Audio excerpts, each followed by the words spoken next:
एटमी ताकत है, पूरी दुनिया की क़यादत अल्लाह ने हमारे नसीब में लिखी हुई है। मुसलमान मुल्कों की फोर्स बनाए, लेके जाए नेवल फ्लोटेला। मजाल नहीं है इसराइल की कि रोक सके पाकिस्तानी नेवल शिप्स को। न्यूक्लियर एक थ्रेट करें इसको, अगर तुमने हमारे शिप को रोका we will launch a nuclear strike. भाई हम एक एटमी ताकत है, अगर आपने तुमने किया तो हम कुछ ना कुछ कर देंगे।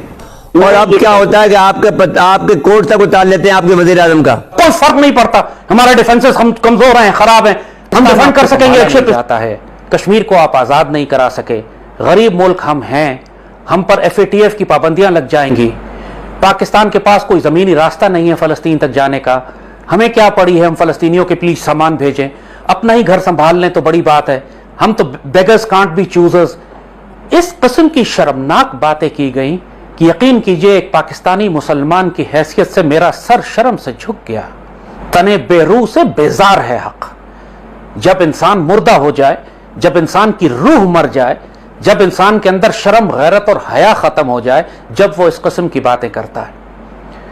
एक जानिब हमें सईदी रसूलुल्लाह ने फरमाया है कि मुसलमान एक जिस्म की मानंद है, एक हिस्से को तकलीफ हो तो पूरा जिस्म बेचैन हो जाता है। कुरान पाक में अल्लाह जलाल में फरमाता है कि क्या हो गया है तुमको कि मुसलमान औरतें और मर्द और बच्चे और कमजोर और मुस्तदफीन तुम्हें पुकार रहे हैं मदद के लिए कि या अल्लाह पहुंच, अपने बंदों को भेज जो हमें इस जुल्म से निजात दिलाएं, जालिमों से और काफरों से निजात दिलाएं, और तुम जमीन से चिपक के रह जाते हो।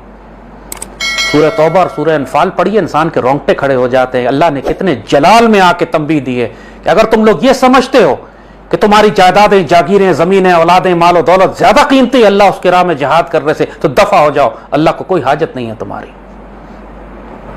फिर पूरी मुसलमान दुनिया की तरबियत हम करते हैं। पाकिस्तान की मिलिट्री अकेडमी में आते हैं लोग ट्रेनिंग के लिए, हम पूरी मुस्लिम दुनिया के लोगों को ट्रेनिंग देते हैं। हमारे आने वाले वक्तों में क्या कुछ नहीं किया पाकिस्तान ने मुसलमान दुनिया के लिए, कभी हमने यह सवाल नहीं किया। अफगानिस्तान पर हमला कर दिया सोवियत यूनियन ने, यह पाकिस्तान ने फैसला किया कि हम सोवियत यूनियन को अफगानिस्तान से निकालेंगे। पूरी दुनिया से अलायंस इकट्ठा किया हमने अमेरिका को साथ मिलाया, सऊदी अरब को मिलाया, कुवैत को मिलाया, वेस्ट को मिलाया, चाइना को मिलाया, अपने साथ मिलाया। हमने यह नहीं कहा कि रूस से हम कैसे लड़ेंगे, कैसे जंग कर सकते हैं। पाकिस्तान को चंद साल पहले, 9 साल पहले रूस ने मशरकी पाकिस्तान तोड़ा था। हमने यह नहीं कहा कि हमारी तो फौज ही नहीं है, मुल्क टूट चुका है हमारा, हम कैसे लड़ेंगे रूस के साथ। रूस ने पाकिस्तान पर हमला कर दिया तो क्या होगा। वक्त होते हैं तारीख के जब जरूरतमंदाना फैसले करने होते हैं।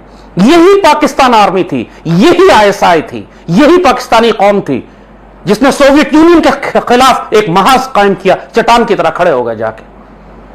और यही पाकिस्तान आर्मी और ISI थी जिन्होंने मुजाहिदीन को इकट्ठा किया, पूरी दुनिया से स्ट्रैटेजी बिल्ड की। उसके बाद अफगानिस्तान में न सिर्फ सोवियत यूनियन को तोड़ा बल्कि पूरे सेंट्रल एशिया को आजाद कराया। मैं उस वक्त अफगान जिहाद में शामिल था। खुद हमने रशियन जबान में वो सारे जहादी लिटरेचर और मटेरियल प्रिंट कराते थे। कराची में मैं प्रिंट कराता था। ISI और अफगान मुजाहिदीन के साथ मिलकर हम उनको स्मगल करते थे ताजिकिस्तान में, उज्बेकिस्तान में, ताकि वहां पर हम बगावत बर्पा करवा सके। मैं खुद ताजिकिस्तान सरहद तक गया उनको लेकर।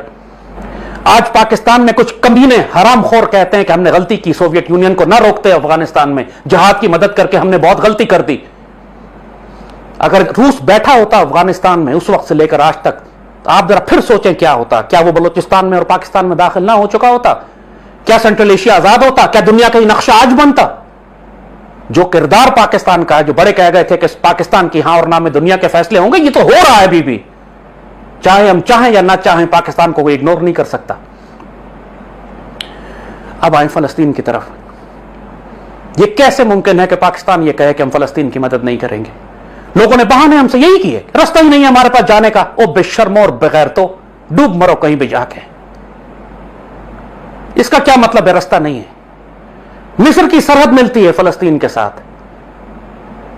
तुर्की की सैकड़ों एजेंसीज वहां काम कर रही है, सरकारी तौर पर तुर्की रेड क्रिसेंट वहां काम कर रही है। दुनिया के सारे मुल्क वहां इमदाद पहुंचा रहे हैं। एटमी ताकत है, पूरी दुनिया की क़यादत अल्लाह ने हमारे नसीब में लिखी हुई है। लिया जाना था काम तुझसे दुनिया की इमामत का, ये इकबाल हमें सिखा कर गए थे। लेकिन शाहीनों के बसेरों में कव्वे और चीले और गिद्ध रहना शुरू हो गए। आज जहां शाहीनों को बसना था, हम हमेशा से करते रहे ये काम, आज भी कर रहे हैं। इज्जत रास नहीं आती इनको। आप पाकिस्तान आर्मी नेवी का शिप भेजे, एक शिप है आपके पास, कोई फर्क नहीं पड़ता हमारे डिफेंसेस हम कमजोर हैं, खराब हैं, हम डिफेंड कर सकेंगे एक शिप इसराइल के आगे या नहीं, सेंड द शिप, सप्लाईज के साथ भेजें, देखें इसराइल उसको रोकता है या नहीं रोकता, रोक के दिखाए।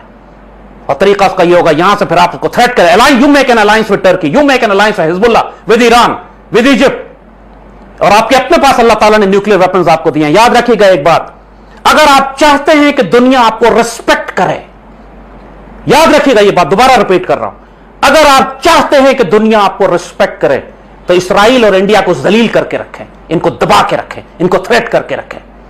World will respect you, American will respect you, your enemies will respect you. हमारे यहां यह माइंडसेट है कि हमने अगर इसराइल के खिलाफ कुछ किया तो अमेरिका पाबंदी लगा देगा। अमेरिका तो खुद अब जहन्नुम में जा चुका है। स्ट्रांग डिप्लोमेसी आप बिल्ड करें, अमेरिका की जरूरत नहीं है पाकिस्तान पर हमला कर सके जब आपके स्ट्रेटेजिक अलायंसेस अब चाइना के साथ हैं, रशिया के साथ हैं। बाज़ औक़ात आपको जरूरतमंदाना फैसले करने पड़ते हैं, चाहे आप कितने खौफजदा क्यों ना हो।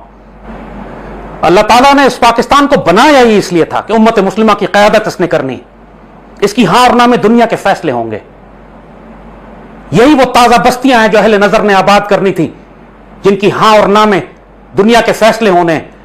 लिया जाएगा काम, सबक फिर पढ़ सदाकत का, अदालत का, शुजाअत का, तुझसे लिया जाएगा काम दुनिया की इमामत का। तो शुजाअत का सबक पढ़े ना, सदाकत का और अदालत का सबक पढ़े। बुज़दिलियत, बेगैरती और बेशर्मी का सबक क्यों पढ़ाते हैं अपने कौम को? हर हाल में हमें तुर्की के साथ एक डिफेंस अलायंस करना है। अल्लाह ने आपको सलाहियत दी है, अगर आपकी मईशत कमजोर है तो आपका डिफेंस मजबूत है, आपके पास न्यूक्लियर वेपन्स हैं। जरूरतमंदाना स्ट्रैटेजी बिल्ड करें।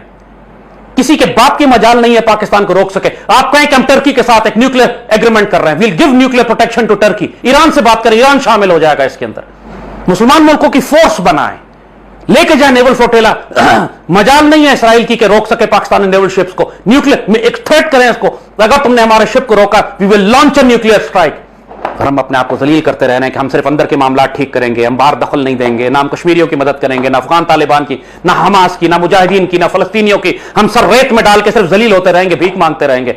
फॉर गॉड सेक जलील न करें अपने आप को और मुसलमान उम्मत को और पाकिस्तान को।